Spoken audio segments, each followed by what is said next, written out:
The love potion that backfired. The village of Easelweenie lay stretched out like a sleeping beast beneath the golden dusk of the valley. Children's laughter skipped on the wind, goats bleated lazily, and smoke curled from mud-walled huts where women stirred pots of wild leafy green vegetable. Among these everyday scenes lived Nombula, a young woman whose beauty was spoken of quietly but not openly, because beauty in the village was both a blessing and a curse. She was the daughter of Mama Shandu, a respected sempstress, and Mr. Shandu, a retired cattle trader. But in the hush of the evenings, when stars carved silver lines across the black sky, Nombula thought of only one man, Sipo, the handsome cattle herder whose laughter carried across the grazing fields like a song. Sipo was the kind of man whose presence disrupted even the most guarded heart.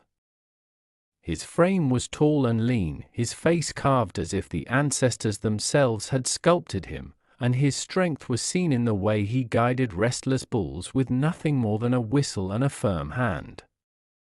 Women giggled behind their palms when he passed, mothers whispered blessings in hope their daughters might catch his eye, but Sipo's heart seemed unclaimed, as though he belonged only to his cattle and the open skies.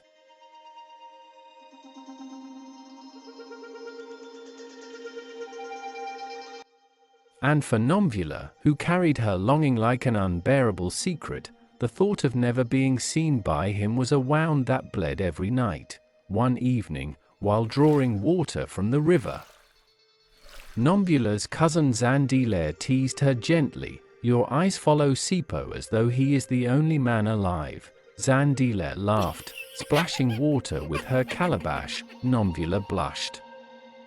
"He doesn't even know I exist." Zandile's laughter faded.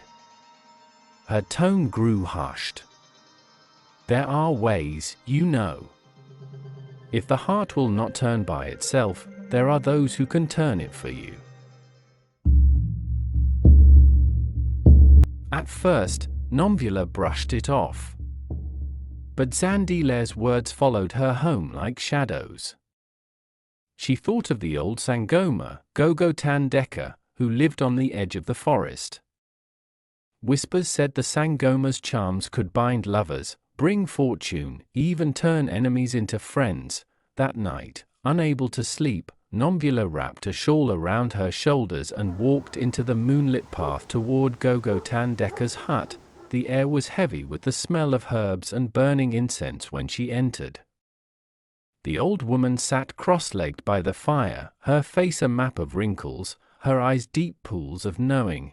"You come with a restless heart, child," the Sangoma murmured before Nombula could even speak. Nombula knelt. "Gogo. I want Sipo to love me.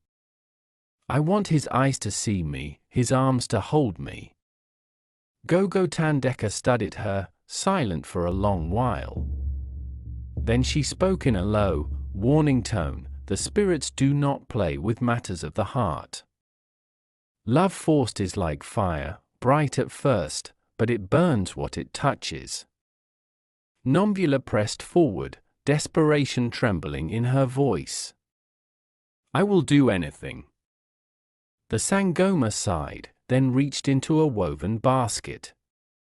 She pulled out a small clay vial filled with a red liquid. "Mix this in his beer or his food," she instructed. "He will desire you, yes. But remember my words, child, a heart that is chained does not beat freely." Nombula nodded, clutching the vial to her chest. She did not hear the warning echo that followed her into the night. The opportunity came quickly. At a village celebration for the harvest, Sipo sat with other young men, drinking sorghum beer. Nombula, carrying a tray, approached shyly. Her hands trembled as she poured his calabash, letting a few drops from the vial slip into the drink. He thanked her with a smile that melted her knees. She retreated, her heart pounding.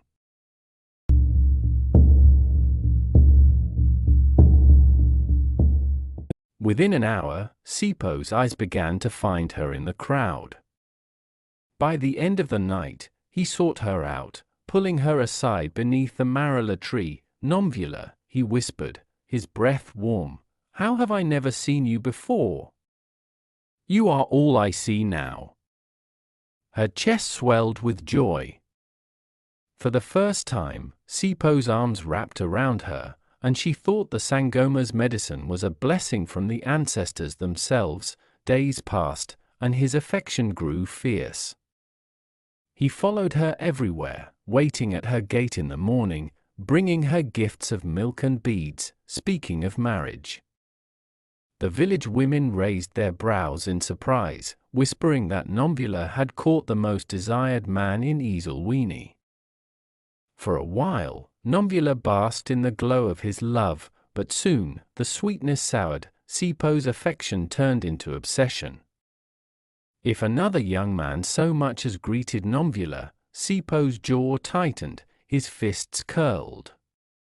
He demanded to know where she went, who she spoke to, why she smiled at others. One afternoon, when her childhood friend Temba visited to deliver maize, Sipo stormed into her family's yard, eyes blazing. "Why is he here?" Sipo barked. Nomvula tried to calm him. "He is just a friend." "Friend?" Sipo shoved Temba so hard he stumbled into the fence. "You think I don't see the way men look at you?" Fear gripped Nomvula's heart. This was not the gentle Sipo she had dreamed of. This was something darker, something fierce and uncontrollable. Her mother, Mama Shandu, pulled her aside that night. "Child," she said gravely, "this man's love is not normal. It eats at him like a sickness. Be careful." But Nomvula, racked with guilt and fear of revealing the truth, could not confess the Sangoma's potion. Sipo's possessiveness worsened. He began appearing outside her hut late at night, whispering her name, knocking on the walls until her father shouted at him to leave. He forbade her from visiting friends, from attending dances without him. Once, when she tried to walk to the river with Zandi Lair, he blocked the path, his face twisted with rage. "You are mine, Nomvula. Only mine." Tears filled her eyes. "Sipo, you are scaring me." "Good," he hissed, grabbing her wrist so tightly she winced. "Then you will not forget." Her family grew alarmed. Her father threatened to report him to the village elders. But Sipo's charm with others remained intact. To the outside world, he was still the beloved cattle herder.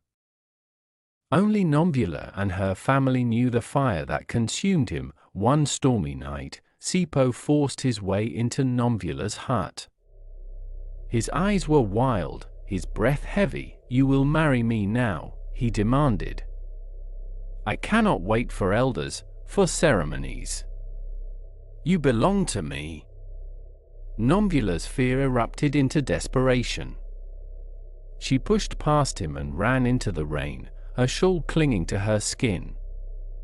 Sipo chased her, shouting, but she darted toward the forest edge, the only place she could think of, toward Gogo Tandeka's hut. She burst inside, sobbing.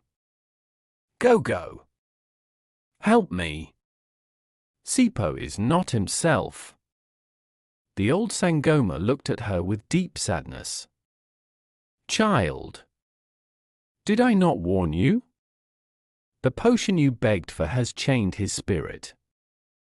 What you call love is not love, it is fire without control." Nomvula fell to her knees. "Please, undo it. Break the chains." Gogo Tandeka nodded slowly, gathering herbs, muttering prayers. "There is a way, but it will not be easy.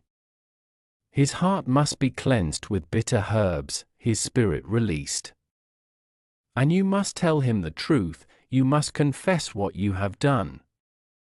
The next morning, guided by Gogotan Decker, Nomvula faced Sipo in the village square. Elders and families gathered, sensing the gravity of what was to unfold. With trembling hands, she spoke aloud. Sipo, the love you feel is not yours. It was forced by me. I went to the Sangoma, I gave you a potion. I am the one who chained your heart. Gasps rippled through the crowd. Sipo froze, his face contorting between shock and fury. You bewitched me? His voice cracked. All this time. This hunger, this madness, it was you? Nomvula's tears fell freely. I was foolish. I only wanted your love. But I see now, I had destroyed the man I cared for. Sipo's rage boiled. He lunged forward, but the elders restrained him. Gogotan Decker stepped forward, scattering her herbs into the air, chanting. The smoke curled around Sipo, who screamed as though fire scorched him.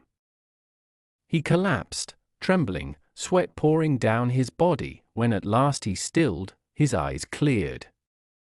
He looked at Nomvula, not with desire, not with rage, but with a deep, wounded emptiness. You stole my will, he whispered hoarsely. You turned me into a beast. Then he turned away, walking into the fields, leaving her standing broken before the village. The scandal spread like wildfire. Some pitied Nomvula, others shunned her, whispering that she had meddled in forbidden things. Her family's home became heavy with shame. As for Sipo, he returned to his cattle but never again laughed the way he once did. He avoided her, avoided people, his heart scarred by betrayal, and Nomvula carried her regret like a stone in her chest. Each time she saw him in the distance, she thought of the love she could have earned with patience and truth, but which she had destroyed with desperation. Gogotan Decker's warning echoed forever in her mind. A heart that is chained does not beat freely, and so the tale of Nomvula and Sipo became a whispered warning in Easelweenie, that love, when forced, turns not into joy but into ruin, leaving only ashes where once there could have been fire.